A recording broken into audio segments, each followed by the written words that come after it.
नमस्कार जोहार। अगर आप झारखंड राज्य से हैं तो आपने बिरसा प्रधानमंत्री फसल बीमा के बारे में ज़रूर सुना होगा।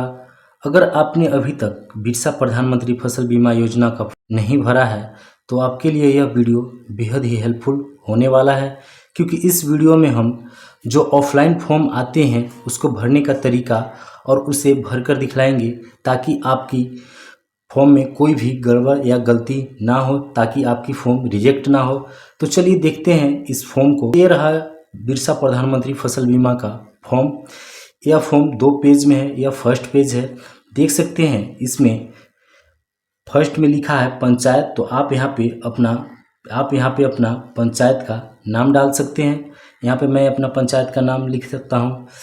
चलिए नेक्स्ट यहाँ देख सकते हैं मौजा, तो आप जो रसीद में भरेंगे, मतलब जो रसीद इसमें लगाएंगे उसमें मौजा नंबर दिया रहता है, आप उसे देखकर यहाँ पे मौजा नंबर भर सकते हैं।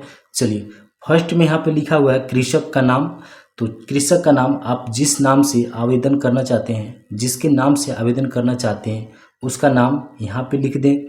चलिए दूसरा हम देख सकते हैं पिता या पति का नाम, तो आप अगर बच्चे हैं तो अपने पिता का नाम लिख सकते हैं, और अगर शादीशुदा हैं तो आप पति का नाम लिख सकते हैं।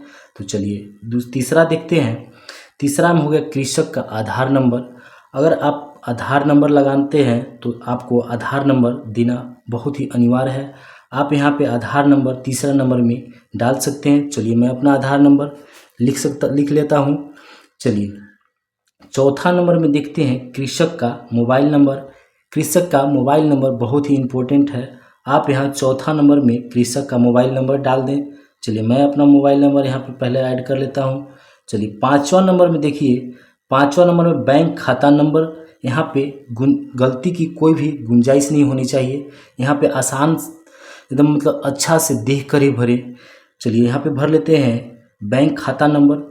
चलिए छठा नंबर में है बैंक IFSC कोड। अगर आपको ये पता नहीं होगा तो आप अपने पासबुक में देख लें, आपके पासबुक में आपका बैंक का IFSC कोड होगा, आप वहाँ से देखकर भर लें। चलिए मैं भर लेता हूँ। नीचे चलते हैं 7वें नंबर पर, तो आप 7वें नंबर पर देख सकते हैं भूमि का विवरणी। आप जिनके नाम से खेत है उनका नाम यहाँ पे जमींदार के नाम में लिख देना है। आपको उनका नाम जमींदार में डाल देना है।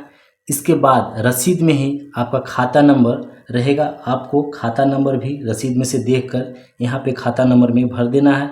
इसके बाद उसके बगल में आप देख सकते हैं कि प्लॉट नंबर, तो प्लॉट नंबर भी आपके रसीद में ही रहता है। आप वहाँ से रसीद से ही प्लॉट नंबर डाल सकते हैं। इसके बाद देख सकते हैं कि यहाँ पे है रकबा, तो रकबा में आपकी कितनी ज़मीन है वहाँ पे ये भर दें रकबा में। और इसके बाद लास्ट में देख सकते हैं कि इसमें है लिखा हुआ है कृषक का जमींदार से रिश्ता, तो आपका जिसके नाम से खेत है उनके साथ क्या रिश्ता है आप यहाँ पे लिख सकते हैं। वैसे मेरा तो बाबा का नाम से खेत है, दादा का नाम से खेत है, तो मैं यहाँ पे नाती लिखूँगा। चलिए इसके बाद देखते हैं वंशावली, तो आप वंशावली यहाँ पे आपको नीचे बना के दिखाया गया है। मेरे बाबा का नाम से खेत है और मेरे पापा लोग 4 भाई होते हैं और हम लोग 2 भाई होते हैं, तो आप लोग समझ के वंशावली बना सकते हैं। और इसके बाद नीचे चले तो यहाँ पे आवेदक का हस्ताक्षर, यहाँ पे आपको आवेदक का हस्ताक्षर करना है, यानी कि जिनके नाम से आवेदन हो रहा है उनको यहाँ पे हस्ताक्षर करना है। और इसके बाद जो लिखा हुआ है उपरोक्त लाभुक बिरसा प्रधानमंत्री फसल बीमा 2024 अंतर्गत सुयोग्य पात्र है जो इतना डिसमिल पर खेती करते हैं, तो यहाँ पे आपको जितने भी ज़मीन है उतने डिसमिल में या एकड़ में लिख देना है। यहाँ पे आपको ज़मीन को डिसमिल या एकड़ में लिख देना है। चलिए अगला पेज को देखते हैं। तो अगला इसी में 2 पेज हैं, उसमें दूसरा पेज को देखते हैं। तो इसमें भी बस आपको कुछ नहीं करना है। आपको लिखा है श्रीमती या श्रीमान सुश्री, तो यहाँ पे आपको अपना नाम लिख देना है यहाँ पे। चलिए मैं अपना नाम लिख लेता हूँ। इसके बाद आप अपने यहाँ पे दूसरे नंबर में आप अपने पति या पिता का नाम लिख सकते हैं। आप देख सकते हैं यहाँ पे आपको जिला का नाम, अपने डिस्ट्रिक्ट का नाम लिखना है। यहाँ पे अपने ब्लॉक का नाम लिखना है। चलिए मैं धीरे धीरे सब अपने फॉर्म को भर लेता हूँ। यहाँ पे देखते हैं ग्राम पंचायत, तो मेरा ग्राम पंचायत रोमना है। आप यहाँ पे ग्राम पंचायत अपना पंचायत का नाम लिख दे। इसके बाद आप यहाँ पे देख सकते हैं कि निम्नांकित हेक्टेयर ज़मीन पर मेरे द्वारा खेती की जा रही है। तो यहाँ पे आपका जितना भी खेती में यानी कि रसीद में जितना भी हेक्टेयर में ज़मीन है, आप हेक्टेयर में ही ज़मीन को यहाँ पे लिखें। चलिए इसके बाद हम लोग नीचे चलते हैं तो देखते हैं कि यहाँ पे बीमा कराए जाने वाले रकबे का विवरण। तो यहाँ पे हम लोग देख सकते हैं कि बीमा कराए जाने वाले विवरण पे तो आप यहाँ पे अपने ज़िला का नाम लिख दें। यहाँ पे ज़िला का नाम लिखें। इसके बाद आप अपने ब्लॉक का नाम यहाँ पे लिखें। इसके बाद आप देखते हैं ग्राम पंचायत, तो ग्राम पंचायत में आप अपने पंचायत का नाम लिखें।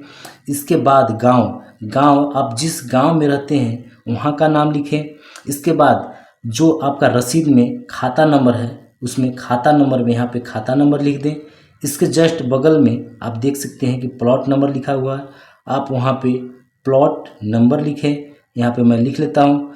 आप यहाँ पे फ़िलहाल तो धान का ही हो रहा है, तो आप फसल में यहाँ पे धान लिखें, धान या मक्का, यही दो लिख सकते हैं। ज़्यादा यही सब लिखा जा रहा है। और बोया गया रकम, तो यहाँ पे भी आप हेक्टेयर में कि आपका कितना ज़मीन है आपको हेक्टेयर में लिख देना है। इसके बाद चलिए नीचे देख लेते हैं। तो नीचे कुछ नहीं है, कृषक का हस्ताक्षर है। यहाँ पे आप हस्ताक्षर कर सकते हैं अपना, ज़रूरी है, अनिवार्य है हस्ताक्षर करना। यहाँ पे हस्ताक्षर कर दे और आप जिस दिन अपलोड करा रहे हैं, फॉर्म को सबमिट कर रहे हैं, यहाँ पे उसका दिनांक भी लिख दे।